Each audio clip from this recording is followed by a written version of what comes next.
ఇప్పటి వరకు కూడా కీర్తనల ద్వారా తండ్రైన దేవుని ప్రభునేసుక్రీస్తు వారి ద్వారా స్తుతించి ఉన్నాము.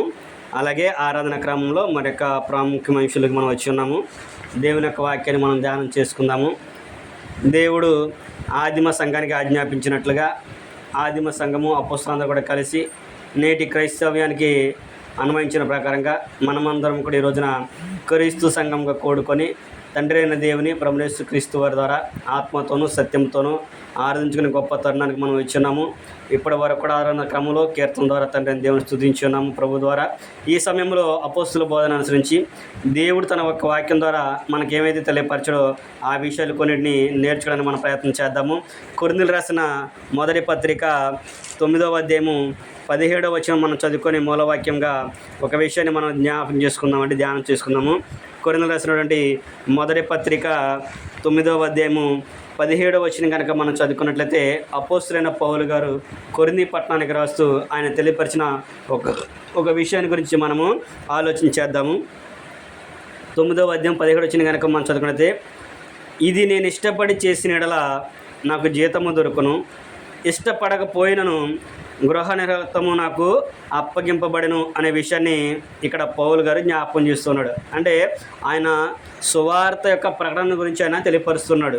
సువార్త ప్రకటన అనేది నేను ఇష్టపడి చేస్తే నాకు జీతం దొరుకుతుంది, ఇష్టపడకపోయినను గృహ నిర్వాహకత్వం అనేది నాకు అప్పగింపబడి ఉన్నది అనే విషయాన్ని పౌలు గారు జ్ఞాపకం చేస్తున్నాడు. ఇప్పుడు ఆ గృహ నిర్వాహకత్వం గురించి కానీ లేకపోతే సువార్త గురించి కానీ మనం ఆలోచించలేదు, కానీ అక్కడ పౌలు గారు చెప్పిన మాట ఒకటి తీసుకుని మనం ఆలోచించేద్దాము. ఏంటి? ఇష్టము అనే పదం వాడాడు అక్కడ. ఆయన ఇష్టము అన్నాడు, నేను ఇష్టపడిన యెడల అని అన్నాడు. ఇష్టపడి చేస్తే అనే విషయాన్ని జ్ఞాపకం చేస్తున్నాడు. మనం కూడా ఈ రోజున ఇష్టము అనే పదాన్ని గురించి ఆలోచించేద్దాము. ఇప్పుడు లోకంలో ప్రతి ఒక్కరికి ఒక ఇష్టం అనేది ఉంటుంది. నా ఇష్టం నాకు ఉంటుంది, మీ ఇష్టాలు మీకు ఉంటాయి, ఎవరి ఇష్టం వాళ్ళకు ఉంటుంది. అలాగే దేవుడు కూడా మనందరి పట్ల ఒక ఇష్టాన్ని కలిగి ఉన్నాడు. మనం కూడా దేవుని పట్ల ఒక ఇష్టాన్ని కలిగి ఉండాలి. కలిగి ఉండాల్సిన బాధ్యత మనకి ఉంది. అందుకనే ఇక్కడ మనం చూసినట్లయితే మన ఇష్టాలు ఏంటో మనందరికీ తెలుసు. మన ఇష్టాలు ఎలాగుంటాయి? చక్కగా మనం అనుకునేది ఎట్లా ఉంటే, నేను చక్కగా సంతోషంగా బ్రతకాలి, నా పిల్లలు బాగుండాలి, నాకు మంచి ఇల్లు ఉండాలి, లేదా పిల్లలు బాగా చదువు మంచి సెటిల్ అవ్వాలి, నాకు మంచిగా అంతా కూడా బాగుండాలి అనే ఆలోచన మనం చేస్తాం. అంటే యోహాను గారు రాసిన పత్రికలో మొదటి పత్రికలో ఆయన చెప్తాడు 2వ అధ్యాయంలో ఏమంటాడు? మనుషులందరూ కూడా ఒక ఆలోచన కలిగి ఉంటారు. ఎలాగంటే శరీరాశ, నేత్రాశ, జీవోపడము. ఈ మూడింటి మీద మనిషి యొక్క జీవితం అనేది ఆధారపడి ఉన్నది. మనం కోరుకునేది కూడా అదే. శరీరానికి కావాల్సింది ఏంటి? ఆరోగ్యము, వస్త్రాలు ఏంటని కోరుకుంటాము. నేత్రాలకు కావాల్సిన నేత్రాశ అంటే మనం అందరితో పాటు మనం కూడా బాగుండాలి. ఇంకొకటి ఏంటంటే గొప్పతనం, అంటే మనం కూడా అందరిలో మంచి పేరుని కలిగి ఉండాలి, గౌరవ ప్రతిష్టలు అనేవి కలిగి ఉండాలి అనే ఆలోచన మనము కలిగి ఉంటాము. మరి ఈ ఇష్టాలు కరెక్టేనా మనం అనుకునేది? ఈ ఇష్టాలు కరెక్టేనా? మనము మన ఇష్టాన్ని తగినట్లుగా కనుక మనం నడుచుకుంటే దేవుడు మనల్ని ఆయన ఇష్టపడతాడా? ఇప్పుడు నాకు ఇష్టం వచ్చినట్టుగా నేను నడుచుకుంటే నా భార్య ఇష్టపడిద్దా? లేదా నా పిల్లలు ఇష్టపడతారా? వాళ్ళు ఇష్టపడాలంటే వాళ్ళకి ఏమి ఇష్టమో అలాగే నేను నడుచుకోవాలి. నేను ఎలాగుంటే వాళ్ళకి ఇష్టమో అలాగే నేను వాళ్ళని చూసుకుంటూ ఉన్నాను అనుకోండి, అప్పుడు వాళ్ళు కూడా నన్ను ఇష్టపడతారు, నేను కూడా వాళ్ళ నా లోపాలు చెప్పడానికి అవకాశం అనేది ఉంటుంది. అలాగే మనం కూడా దేవుణ్ణి ప్రేమించామనుకోండి, దేవుణ్ణి ఇష్టపడ్డాం అనుకోండి, అప్పుడు దేవుడు కూడా మన మీద ఇష్టపడి మనకేంటి అవసరమో, మనకేం లోపాలు ఉన్నాయో వాటన్నిటిని కూడా తన వాక్యం ద్వారా దిద్ది మనల్ని ఆయనకి ఇష్టమైన పిల్లలుగా చేసుకుంటాడు.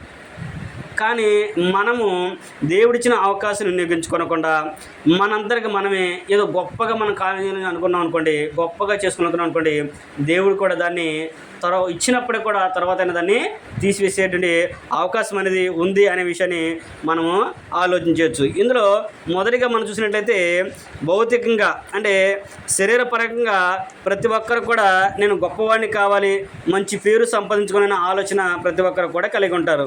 అలాగే ఒక ఆయన కూడా తన ఇష్టాన్ని కనపరచడానికి తనేదో గొప్పవాడిగా ఆయన చేసుకున్నట్లుగా మనం ఈ సమయంలో ఒక విషయాన్ని ఆలోచించేద్దాము. దానియేలు గ్రంథంలో కనుక మనం చూసుకున్నట్లయితే నెబుకద్నెజరు, దానియేలు గ్రంథంలో మనం చదువుకున్నట్లయితే రాజు అయినటువంటి నెబుకద్నెజరు ఆయన తన గొప్పతనాన్ని చాటుకోవాలని ఆయన ఆలోచన కలిగి ఉన్నాడు. అంటే ఆయనకి ఏమి ఇష్టం అంట? ఆయన్ని గొప్పగా అందరూ కూడా బహు గొప్పగా ఆయన్ని గౌరవించడం ఆయనకి ఇష్టం కలిగి ఉన్నాడు. తన యొక్క ఘనతని అందరూ గుర్తించాలనే ఆలోచన ఆయన కలిగి ఉండి తన గొప్పతనాన్ని తనే హెచ్చించుకుంటాం అనేది మనం చూడగలము. దానియేలు గ్రంథము 4వ అధ్యాయము 30-31 కనుక మనం చదువుకున్నట్లయితే, రాజు బబులోనును ఈ మహా విశాల పట్టణమును నా బలాధికారమును నా ప్రభావ ఘనతను కనపరుచుటకే నా రాజధాని నగరిగా నేను కట్టించినది కాదా అని తన మనసులో తాను అనుకొనెను. రాజు నోట ఈ మాట ఉండగానే ఆకాశం నుండి ఒక శబ్దము వచ్చెను. ఏదనగా, రాజుకు నెబుకద్నెజరు, ఇదే నీకు ప్రకటన, నీ రాజ్యం వద్ద నువ్వు తొలగిపోతావు అనే విషయాన్ని నెబుకద్నెజరుకి దేవుడు తన ద్వారా వర్తమానాన్ని పంపించాడు. అంటే నెబుకద్నెజరు ఏమనుకున్నాడు? దేవుడు ఆయనకి దర్శనాలు ఇచ్చి ఆయనకి కనిపించి బబులోను సామ్రాజ్యం మీద అధిపతిగా ఆయన నియమించి అనేక మంది నేల గొప్ప రాజుగా ఆయన గొప్ప ఘనతను ఆయనకి ఇచ్చాడు. ఇప్పుడు ఆయన రాజనగర్లో ఉన్నప్పుడు ఆయన ఏమని ఆలోచన చేయాలి? నా దేవుడు నాకు ఇంత గొప్ప ఘనతని ఇచ్చాడు, ఆయన నాకు తోడు లేకపోతే ఎన్ని నేను యాడ్ చేయగలను అనే ఆలోచన ఆయన చేయకోకుండా ఏం ఆలోచించంటే, నేను కాబట్టి ఈ నగరం ఎంత గొప్ప ఘనతగా కట్టించగలిగాను, నా ఘనత కొరకు నేను దీన్ని అంతా కూడాలాగా చేశాను అని చెప్పేసి తనలో తానే అనుకున్నాడు. బయటకు కూడా అనుకోలేదండి, మళ్ళీ బయటకు ఎవరితో కూడా అనలేదు. అంటే దేవుడు ఎంత గొప్పవాడు అక్కడ మనం ఆలోచించేయాలి. ఆయన మనుషులు మాట్లాడితేనే కాదు, మనిషి యొక్క హృదయంలో ఏమనుకుంటారో కూడా ఆయనకి తెలుసు. అందుకని కీర్తన దాగున్నాడు, నా మాట నోటకు రాకమునిపే నీకు తెలుసును, నాకు తలంపు పుట్టక మునిపే నువ్వు నన్ను ఎరిగి ఉన్నావు అనే విషయాన్ని దావీదు గారు మనకి జ్ఞాపకం చేస్తుంటాడు. అంటే మనము కూడా దేవుడు మనకి ఏ స్థితిని ఇచ్చాడో ఆ స్థితిలో దేవుణ్ణి గణపరిచే వారికి మనము ఉండాలి.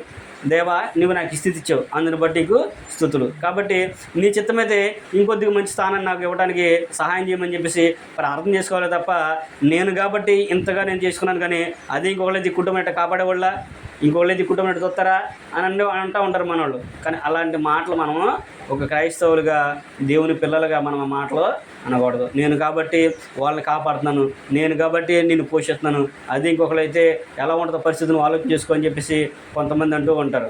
కానీ అవన్నీ కూడా మనకి మన కుటుంబాలకి వాటిని దూరం చేసుకోవాలి. అలాంటి వాటిని మనము దగ్గరికి కూడా అలాంటి ఆలోచనలు కూడా మనము రానివ్వకూడదు. అది దేవునికి హితవు కాదు, దేవునికి ఇష్టం లేని పనులు వేని విషయాన్ని అక్కడ ఆయన మనకి తెలియపరుస్తున్నాడు. అలాగే రాజుల మొదటి గ్రంథంలో కూడా మనం చదువుకున్నట్లయితే ఆయన కూడా ఇప్పుడు దేవుడు ఒక విషయాన్ని ఆలోచన చేస్తాడు. ఏం ఆలోచన చేశాడు? ఆయనకి ఆలోచన కలిగించాడు. సరే, మనసులో ఆలోచన కాకనా దేవుడు మనుషులతో చెప్పిస్తాడు, అయ్యా నువ్వు ఇలా చేస్తే దేవుడు నేను ఇష్టపడతాడు, ప్రజలు కూడా నేను ఇష్టపడతారు అని చెప్పేసి అన్నప్పుడు వాళ్ళు చెప్పిన మాటనన్నా మనం లక్ష్య పెట్టాలి. ఆ మాటలు కూడా మనం లక్ష్య పెట్టలేదనుకో దేవుడు ఎలాంటి పరిస్థితిని కలిగిస్తాడో అనే విషయాన్ని కూడా ఇక్కడ మనం చూడగలము. ఆయన కూడా అలాగే ఏం చేశాడంటే, తన తండ్రికి మారుగా ఆయన రాజు అయ్యాడు. రాజు అయినప్పుడు ఆయన్ని ప్రజలందరూ కూడా వచ్చి, అయ్యా నీ తండ్రి మా మీద బరువైన భారాలు మోపాడు కాబట్టి నువ్వన్న కొద్దిగా మమ్మల్ని చూసి కొద్దిగా మాకు సహాయాన్ని అనుగ్రహిస్తే, మమ్మల్ని కనుక నువ్వు బాగా చూసుకుంటే మేమందరం కూడా నీకు దాసులమై ఉంటామని చెప్పేసి ఆయన చెప్పినప్పుడు, సరే మీరు వెళ్ళి ఒక 3 రోజులు 6 రోజులు రండి అని చెప్పేసి పంపిస్తాడు. ఎవరైనా? రెహబాము, సొలొమోను కుమారుడు అండి రెహబాము. సొలొమోను గారి తర్వాత అధికారాన్ని తన కుమారుడు రెహబాముని ఆయన ఇస్తారు. సొలొమోను గారు చనిపోయిన తర్వాత ఆయన అక్కడ రాజుగా పట్టాభిషేకం చేసినప్పుడు ఆయన వాళ్ళందరూ కూడా వచ్చి ఇశ్రాయేలందరూ కూడా వచ్చి ఆయన అంటారంటే, అయ్యా మీ తండ్రి మా మీద బరువైన కాడిని మోపారు కాబట్టి నీవు ఒకసారి మా గురించి ఆలోచన చేసి కొద్దిగా మా మీద భారం తగ్గించమని చెప్పి అన్నప్పుడు ఆయన ఏమని ఆలోచన చేస్తాడు? ఇశ్రాయేలు యూదుల పెద్దలందరూ కూడా వచ్చి కూర్చున్నప్పుడు, అంటే తన తండ్రితో పుట్టిన వాళ్ళందరూ కూడా పిలిచి మరి ప్రజలందరూ కూడా ఇలాగ అంటున్నారు కదయ్యా, మరి నేనేం చేయాలని చెప్పినప్పుడు వాళ్ళు కూడా అదే అంటారు. వాళ్ళు కూడా ఏమంటారంటే, అయ్యా మీరు చెప్పినట్టే నేను చేస్తాను, మీకు అనుకూలంగా నేను నడుచుకుంటాను అని చెప్పేసి నువ్వు ఆ మాట చెప్తే చాలయ్యా, నువ్వు చేయకపోయినా కానీ వాళ్ళు నిన్ను చాలా జాగ్రత్తగా చూసుకుంటారు, నిన్ను విడిచిపెట్టరు అని చెప్పేసి వాళ్ళు కూడా అంటారు. అన్నప్పుడు ఈయన ఏం చేస్తాడు? పెద్దల మాట పక్కన పెట్టి ఈయన తన స్నేహితుల్ని, అంటే తన తోటి వారి యొక్క ఆలోచనలు అడుగుతాడు. తన తోటి వారి యొక్క ఆలోచనలు అడిగి, మరి వీళ్ళందరూ కూడా ఇలా అడుగుతున్నారు కదా, మరి నేనేం చేయాలి అని చెప్పన్నప్పుడు, నేను 4 రోజులకి రమ్మని చెప్పాను, వాళ్ళకి ఏం సమాధానం చెప్పాలన్నప్పుడు తన స్నేహితులందరూ కూడా అంటారు, నీవు అలా మాట్లాడేవనుకో, నీవు ఇప్పుడే మాట్లాడినావనుకో నీ నెత్తి మీదకి కూర్చుంటారు, కాబట్టి నువ్వు అలా కాదు, నువ్వు ఇలాగ మాట్లాడని చెప్పేసి స్నేహితులు ఒక ఆలోచనని చెప్తారు. నా తండ్రి నడుము కంటే నా చిటికిన వేలు భారంగా ఉండును అనే విషయాన్ని చెప్పిన సందర్భాన్ని అక్కడ మనం రాజుల మొదటి గ్రంథము 12వ అధ్యాయము 1వ వచనం కాడ నుంచి 15వ వచనం వరకు మనం చదువుకున్నట్టయితే ఈ సంఘటనలన్నీ కూడా అక్కడ ఉంటాయి. అప్పుడు ఆయన ఏం చేశాడంటే, వాళ్ళు అధికారులు పెద్దలు చెప్పిన మాట పక్కన పెట్టి తన ఇష్టం చొప్పున, తన స్నేహితులకు ఇష్టం చొప్పున వాళ్ళు చెప్పిన దాన్ని ఆయన చెప్పాడు. చెప్పినప్పుడు వాళ్ళందరూ కూడా, ఇక ఇశ్రాయేలులో మాకు పాలు ఎక్కడిది, ఇక నీతో మాకు సంబంధం ఏంటి అని చెప్పేసి రాజ్యము 2 ముక్కలు అయిపోయినట్లుగా అక్కడ మనము చూడగలం. అంటే తన ఇష్టాన్ని కాకుండా, తన పెద్దల యొక్క ఇష్టాన్ని కాకుండా, తన తండ్రి యొక్క ఇష్టాన్ని కాకుండా, తోటి స్నేహితులు చెప్పిన ఆలోచన బట్టి ఆయన తన ఇష్టాన్ని మార్చుకున్నాడు. దానికి ప్రతిఫలంగా రాజ్యం 2 ముక్కలు అయిపోయింది. తనకు కూడా క్షేమం లేకుండా అయిపోయింది. ఈ రోజున కూడా దేవుడు మనకి పెద్దవారి ద్వారా మాటలు హెచ్చరిస్తూ ఉంటాడు. ఇంట్లో ఉన్న పెద్దవాళ్ళు కావండి, బయట ఉన్న వాళ్ళైనా కానీ పెద్దలు చెప్పిన మాట మనము ఆలోచన చేయాలి. అలాగే దేవుడు తన సేవకుల ద్వారా, వాక్యం ద్వారా మనల్ని హెచ్చరిస్తూ ఉంటాడు.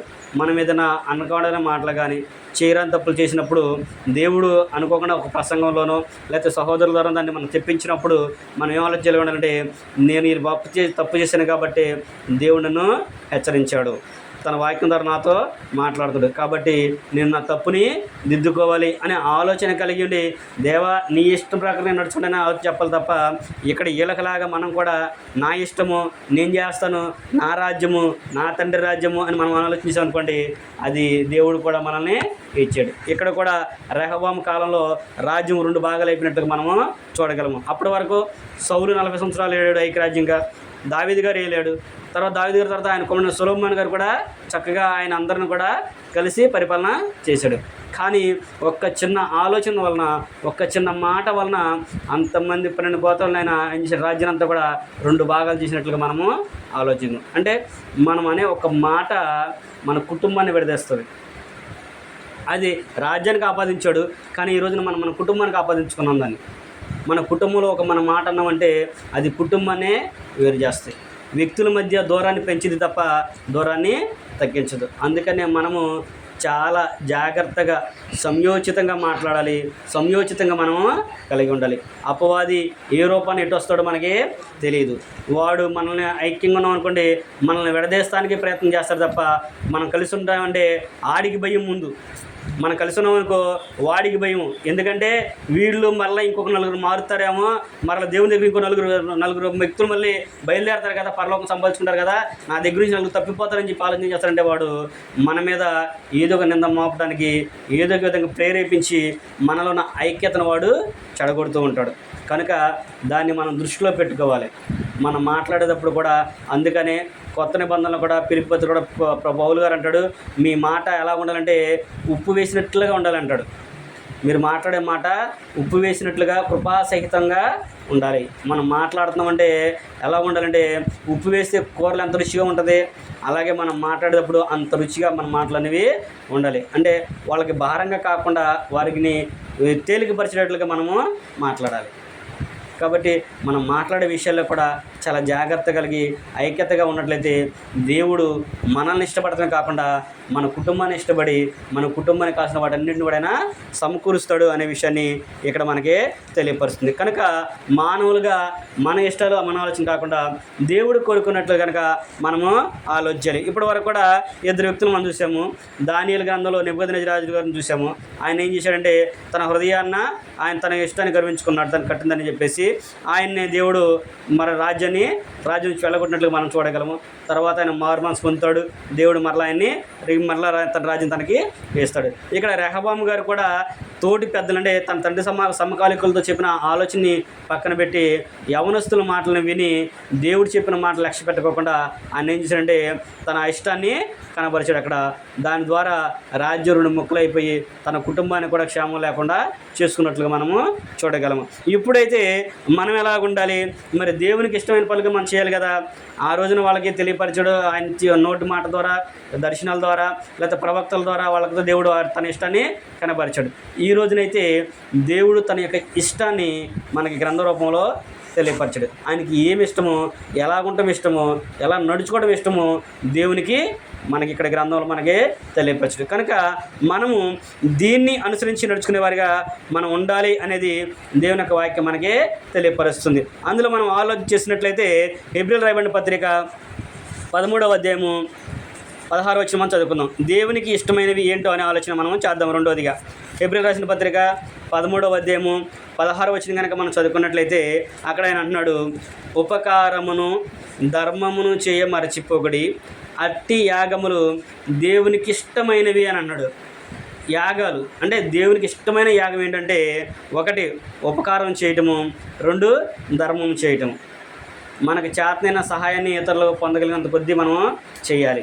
ఉపకారము ధర్మమును చేయ మరచిపోకడి, ఇలాంటివి దేవునికి ఇష్టమైన యాగాలు.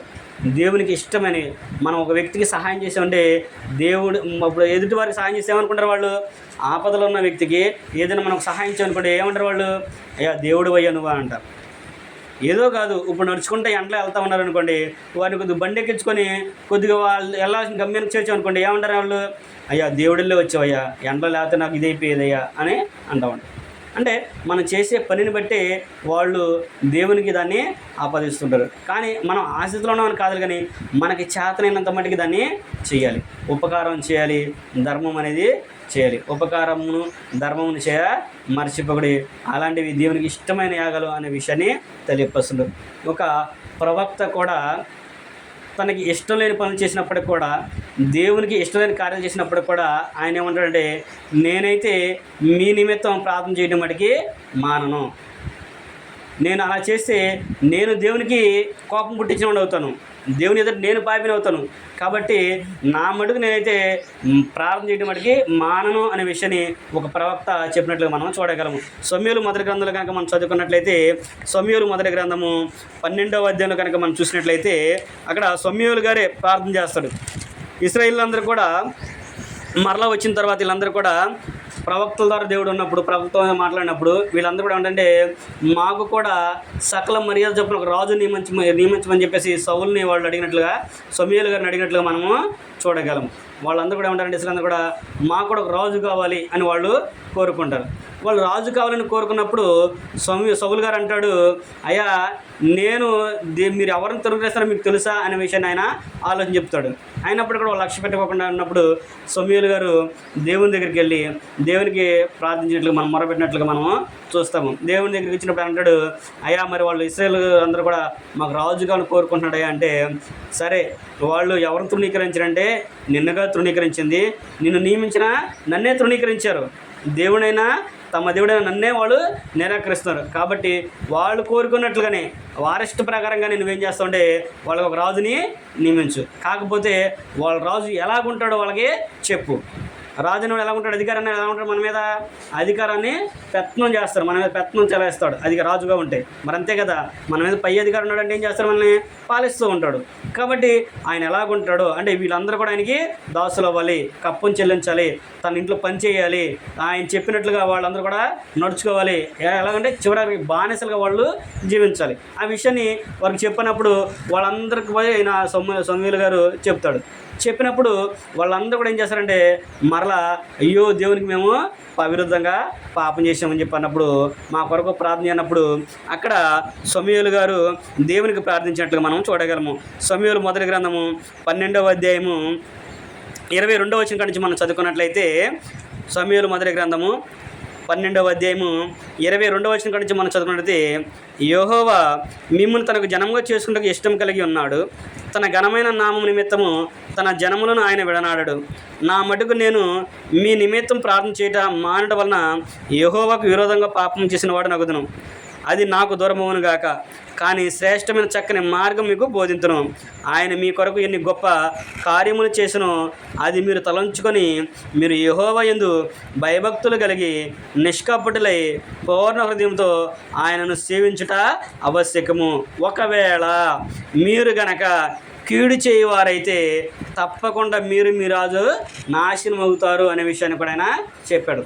వాళ్ళకి మేలు చెప్పాడు, దాని తర్వాత కీడును కూడా వాళ్ళకి చెప్పాడు. మీరు కనుక యెహోవా యందు ఆయన మీదైతే ఇష్టం కలిగి ఉన్నాడు, మీరు రాజును కోరుకున్నాడు, అయినా సరే ఆయన మిమ్మల్ని తన జనులుగా చేసుకోవడానికి ఇష్టం కలిగి ఉన్నాడు. నేను కూడా మీ కొరకు ప్రార్థన చేయడం మటుకి మాను, ఎందుకంటే నేను ప్రార్థన చేస్తాను మాను అనుకో దేవునికి విరోధంగా నేను పాపం చేసిన వాడవుతాను. కాబట్టి ఆయన ఎలాగైతే ఇష్టం కలిగి ఉన్నాడో నేను కూడా ఆయన ఇష్టాన్ని బట్టి మీ కొరకు ప్రార్థన చేస్తాను. కానీ మీకు చక్కని మార్గం, శ్రేష్టమైన చక్కని మార్గం మీకు చూపిస్తాను. ఏంటంటే యెహోవా యందు భయభక్తులు కలిగి నిష్కపటులై మీరు ఉండండి, పరిశుద్ధులుగా మీరు జీవించండి. దేవుడు కోరుకున్న మీరు బ్రతికారనుకో ఆయన మీకు సమస్తాన్ని కూడా సమకూర్చి జరిగిస్తాడు. ఒకవేళ మీరు ఏమాత్రం నీతి న్యాయాన్ని విడిచిపెట్టి యథార్థంగా బ్రతకకుండా దేవుని యొక్క ఆజ్ఞ తృణీకరించారనుకో మీరే కాదు మీ రాజు కూడా నాశనం అయిపోతాడు.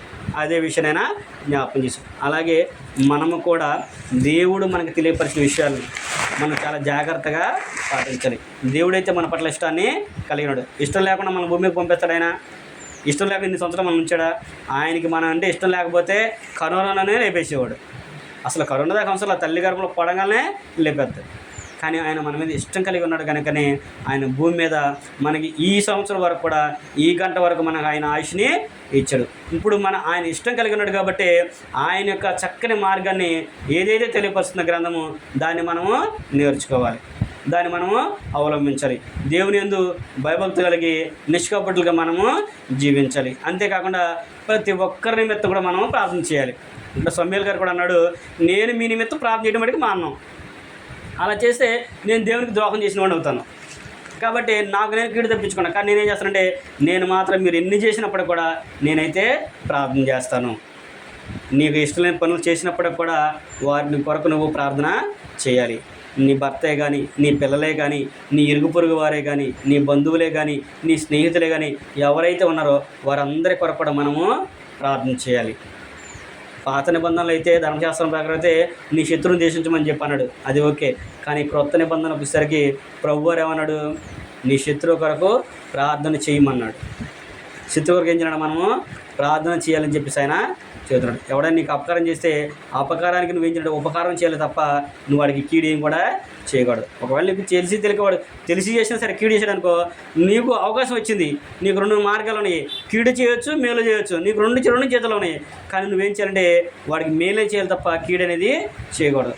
ఆడు నాకు కీడు చేశాడు కాబట్టి నేను వాళ్ళకు కూడా కీడు చేస్తానని ఆలోచన మనం ఎప్పుడు కూడా కలిగి ఉండదు. అది క్రైస్తవునికి తగదు, అది క్రైస్తవుని యొక్క నియమం కాదు. దేవునికి అలాంటివి ఇష్టం ఉండదు. అందుకని అంటున్నాడు, ఒకవేళ నీకు కీడు చేశాడు అనుకో, నీకు దేవుడు అవకాశం ఇచ్చాడు, కీడు చేస్తావా మేలు చేస్తావా?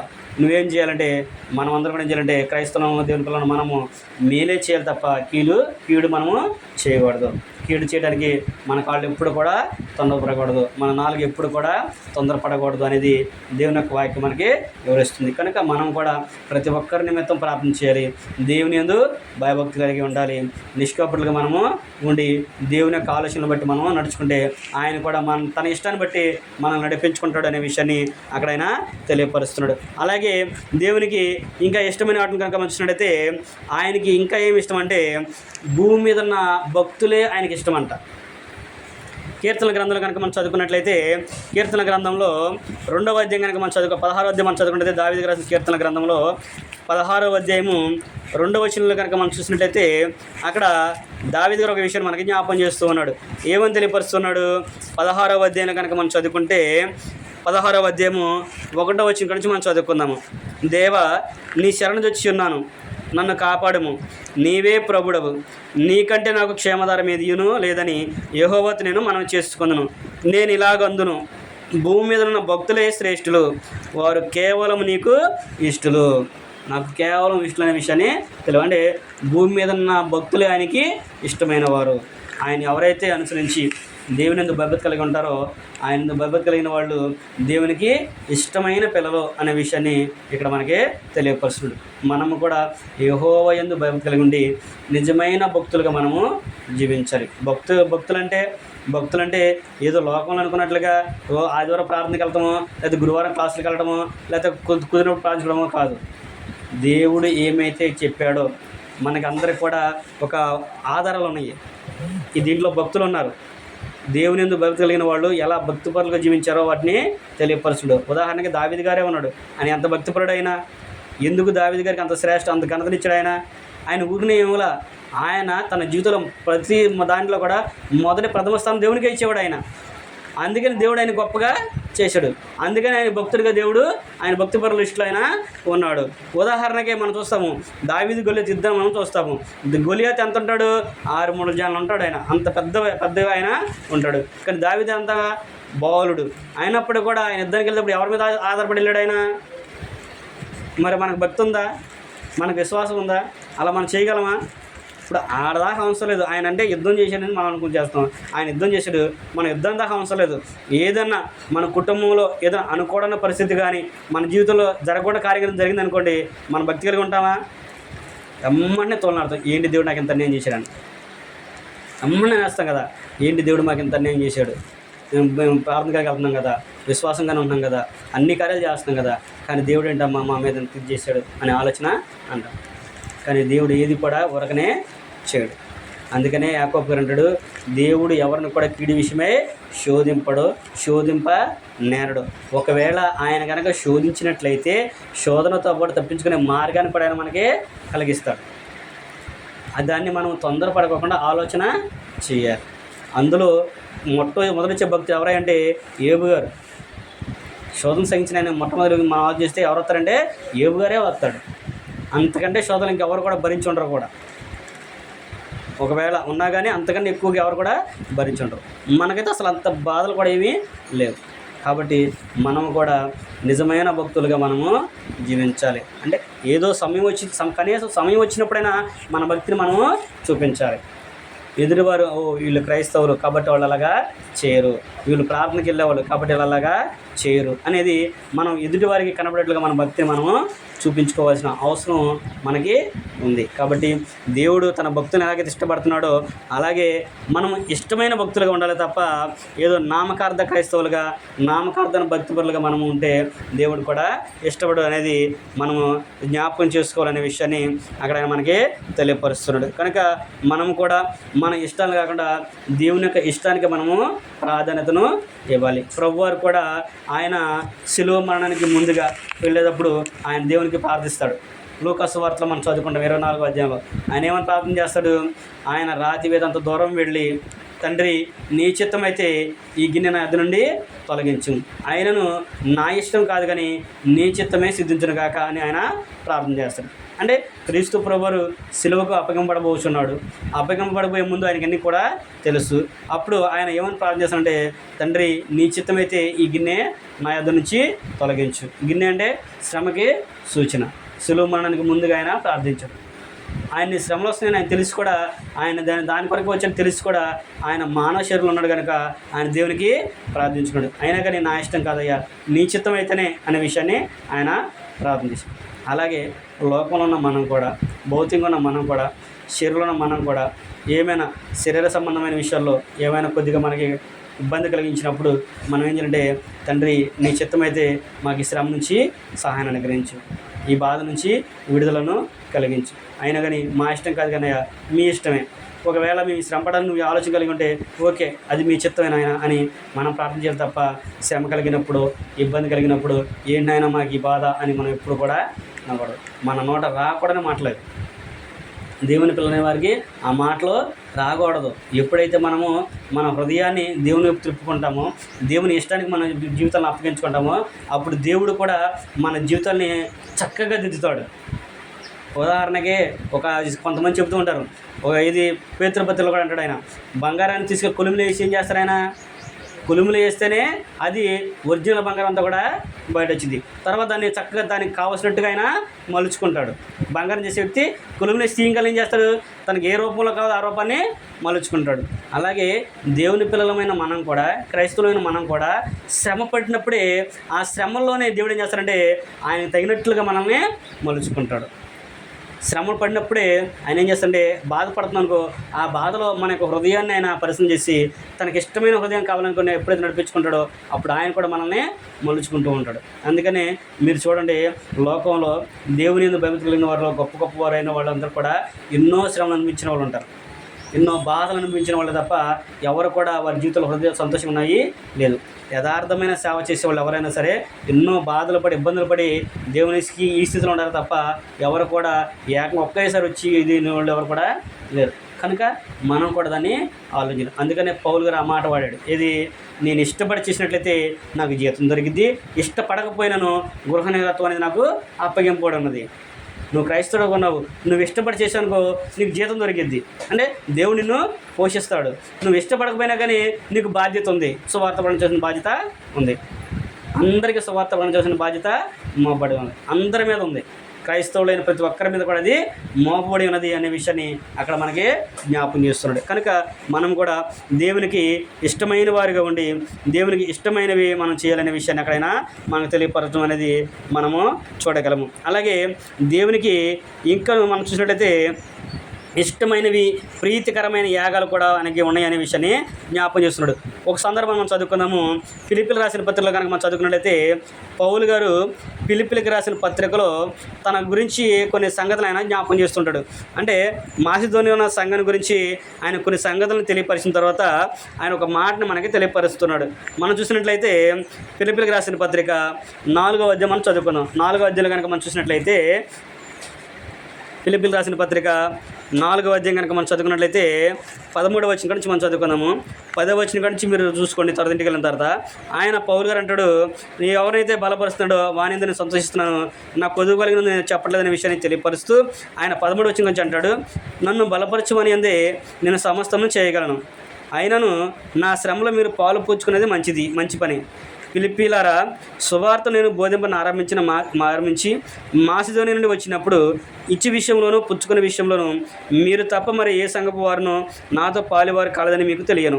ఏలయనగా దెసలోనికలో కూడా మీరు మాటికి నా అవసరం తీర్చుటకు సహాయం చేసిరి. నేను ఈవిని ఆపేక్షించేలాగా చెప్పడలేదు, కానీ మీ లెక్కకు విస్తారమైన ఫలము రావాలని ఆపేక్షించి చెప్పుచున్నాను. నాకు సమస్తము సమృద్ధిగా కలిగి ఉన్నది. మీరు పంపిన వస్తువులను ఎపఫ్రోదితు వలన పుచ్చుకొని ఏమీ తక్కువ లేక ఉన్నాను. అవి మనోహరమైన సువాసనయు దేవునికి ప్రీతికరమునైన ఇష్టమునైన యాగములై ఉన్నవి అనే విషయాన్ని చెబుతున్నాడు. దేవునికి ప్రీతికరమైనవి ఇష్టమైన యాగములు, మనోహరమైన యాగం ఏంటంటే ఆయన సహోదరులకు సహాయం చేయటము. ఇక్కడ ఆయన తెలియపరచుడు. పిలుపులో పౌలు గారికి ఫిలిప్పీలు కానీ దెసలోనికలో ఉన్నవారు కానీ మాసిదోనియా సంఘం ఉన్నవారు అందరూ కూడా ఆయన ఏం చేస్తున్నారంటే, నాకు మీరు తప్ప ఎవరు కూడా సహాయాన్ని ఇవ్వలేదు, మొట్టమొదటి మీరే నాకు అందించారు. అంటే నాకేదో పొదువైందనో నాకేదో తక్కువైందని మీకు చెప్పలేదు, కానీ మీ లెక్కకు విస్తారమైన ఫలం రావాలని ఇలాగా తెలియపరుస్తున్నాను. అవి మీరు అనుకున్నట్లుగా అనేవి కాదు, నాకు తక్కువ అయ్యానేవి చెప్పలేదు, నాకు అన్నీ కూడా తెలుసు. అందుకని పౌలు గారు అంటాడు, నాకు ఏమి కూడా తెలియదు అని కూడా మీ అవకాశము లేదు, నేను అన్నింటిలో కూడా అనుభవించున్నాను. నేను ఆహారం తిని తృప్తి కలిగి ఉన్నాను, ఆహారం లేక మామూలుగా ఆకలితో ఉన్న రోజులు కూడా నాకు తెలుసు. నేను చలికి ఉన్నాను, చక్కగా మంచి దీంట్లో కూడా ఉన్నాను. నేను నీళ్ళలో చలికి అన్నీ కూడా పౌలు గారు చెప్తాడు. ఆయన కలిగిన శ్రమలన్నీ కూడా ఆయన చెప్తాడు. నేను ఈదుల చేత ఒకటి తక్కువగా 40 దెబ్బలు కూడా నేను తిన్నాను, కొడ దెబ్బలు కూడా నేను తిన్నాను. కాబట్టి మీరు ఆలోచన చేసుకోండి అనే విషయాన్ని చెప్తున్నాడు. అంటే దేవుని కొరకు మనం ఏదైతే చేస్తామో అది దేవునికి ఇష్టమైన యాగం అయ్యి ఉంది, ఆయనకి మనోహరమైన సువాసన అయ్యి ఉన్నాయి. ఏదైతే ఆయనకి ఇస్తున్నారో అది దేవునికి ఇష్టమైన యాగము. పాత నిబంధనలో ఇశ్రాయేలు యూదులందరూ కూడా, అంటే పితరుల కాలంలో కూడా మొదలుకున్నట్లయితే దేవునికి బలి అర్పణలు ఇచ్చేవాళ్ళు. ఆయన ఆగ్రహించెను అనే పదాన్ని వాడతారు. ఆగ్రహించను అనే పదాన్ని వాడేవాళ్ళు. అంటే ఆగ్రహించాలంటే దాన్ని స్వీకరించాడు అనే విషయాన్ని తెలియపరుస్తుంది. అంటే మనం ఇచ్చేది కూడా దేవుడు స్వీకరించాలి. ఇచ్చేది కూడా స్వీకరించాలంటే అది మనం ఇష్టంతో ఇవ్వాలి. మనం వేరే ఆలోచన పెట్టుకొని ఇస్తే కుదరదు. కొంతమంది ఆలోచన చేస్తారంటే మనం తెచ్చామనుకో దేవుడు మనకు రెట్టింపెత్తాడుగా అనుకుంటారు. చెప్పారు కదా ఆయన, మీరు కొద్దిగితే చాలు ఆయన మీకు రెట్టింపెత్తాడని చెప్పి అంటారు కదా, అదే ఆలోచనలో ఉంటారు. అది కాదు, దేవుడు ఏది ఇచ్చినా కానీ అది మనం స్వీకరించడానికి సిద్ధంగా ఉండాలి. దేవునికి ప్రీతికరమైన వాటిని మనం చేసేవారిగా ఉండాలనే విషయాన్ని జ్ఞాపకం చేస్తున్నాడు. చివరిగా మనం విషయం చదువుకొని మనం ముగించుకుందాము. దేవుడు మనకి ఏవి న్యాయమైనవో ఏవి ఉత్తమైనవో అవన్నీ కూడా తెలియపరచడు. కాబట్టి మనము ఆటి ప్రకారంగా జీవించి నడుచుకోవాలనేది కూడా దేవుని యొక్క చిత్తమై ఉన్నది. మీకా గ్రంథము 6వ అధ్యాయము 8వ వచనం మనం చదువుకుందాం. అక్కడ మీకా గారి ద్వారా కూడా దేవుడు అలాగే అదే విషయాన్ని జ్ఞాపకం చేస్తున్నాడు. మీకా గ్రంథం కూడా మనం చదువుకున్నట్టయితే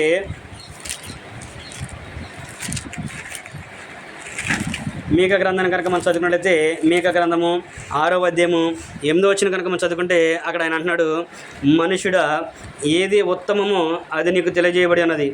న్యాయంగా నడుచుకుంటయు, కనికరమును ప్రేమించటయు, దేన మనస్సు కలిగి నీ దేవుని ఎదుట ప్రవర్తించుటయు, ఇంతే కదా యెహోవాను అడుగుచున్నాడు అనే విషయాన్ని తెలియపరుస్తున్నాడు. అంటే దేవునికి ఇష్టమైన వాటిలో ఆయనకి ఇష్టమైన పిల్లలు ఎలా నడుచుకోవాలనుకుంటున్నాడంటే ఏది ఉత్తమైందో మనకి తెలియపరిచాడు. కాబట్టి న్యాయంగా నడుచుకోవటము, కనికరను చూపించడం, ప్రేమ కలిగి ఉండడం, దేన మనసు కలిగి ఆయన ఎదుట ప్రవర్తించడం, ఇంతే కదా మీ దేవుడు మీ పట్ల కోరుకుంటున్నాడు అనే విషయాన్ని జ్ఞాపకం చేస్తున్నాడు. కనుక మనము కూడా దేవుడు కోరుకున్నట్లుగా ఆయనకి ఇష్టమైన యాగాలు చేస్తూ, దేవునికి ప్రీతికరమైన సేవ చేస్తూ, దేవుడు కోరుకునే విషయాన్ని మనం కలిగి ఉండి, యెహోవా యందు భయభక్తి కలిగి ఉండి ఆయన ప్రేమను పొందుకుంటే దేవుడు మనకు కూడా అన్ని వేళల సహాయాన్ని సమృద్ధిగా అనుగ్రహిస్తాడు. కనుక ఇప్పటి వరకు కూడా మనం ఏం చూసుకుంటే ఇష్టము అనే పదాన్ని మనము ఆలోచిస్తాం.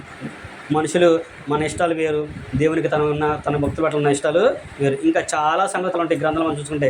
దేవునికి ఇష్టమైనవి అంటే చాలా ఉంటాయి. కాబట్టి మనం కొన్ని విషయాలనే నేర్చుకున్నాము. అందులో మన ఆలోచనలు బట్టి చేస్తే నెబుకద్నెజరులాగా, రెహబాములాగా మనము అయిపోతాం.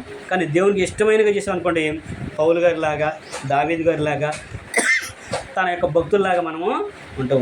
దేవునికి ఇష్టమైనవి ఏంటంటే మనమందరం కూడా యథార్థంగా బ్రతకడం, ఉత్తమైన పని చేయటము, న్యాయంగా నడుచుకోవడం, అన్నిటికంటే ముఖ్యంగా ఆయన యందు భయభక్తులు కలిగి జీవించడం. అలా జీవించినప్పుడు దేవుడు కూడా మన ఇష్టాలని నెరవేర్చేవాడిగా ఉంటాడు. నువ్వు ఆయనకి ఇష్టంగా నువ్వు నడుచుకున్నావు అనుకో, నీ ఇష్టాలంటే సమస్తంగా ఆయన తీరుస్తాడు. ఆయనకి ఇష్టంగా మనం బ్రతికితే మన ఇష్టాలన్నింటినీ కూడా ఆయన తీరుస్తాడనే విషయాన్ని ప్రేమతో మీకు తెలియపరుస్తూ, నాకు నేను తెలియపరచుకుంటూ ఈ మాటలందరితో ముగిస్తున్నాను. ఓపికతో మీ అందరికీ కూడా ప్రభువు నామమున వందనాలు తెలియపరచు. అందరికి కూడా వందనాలు.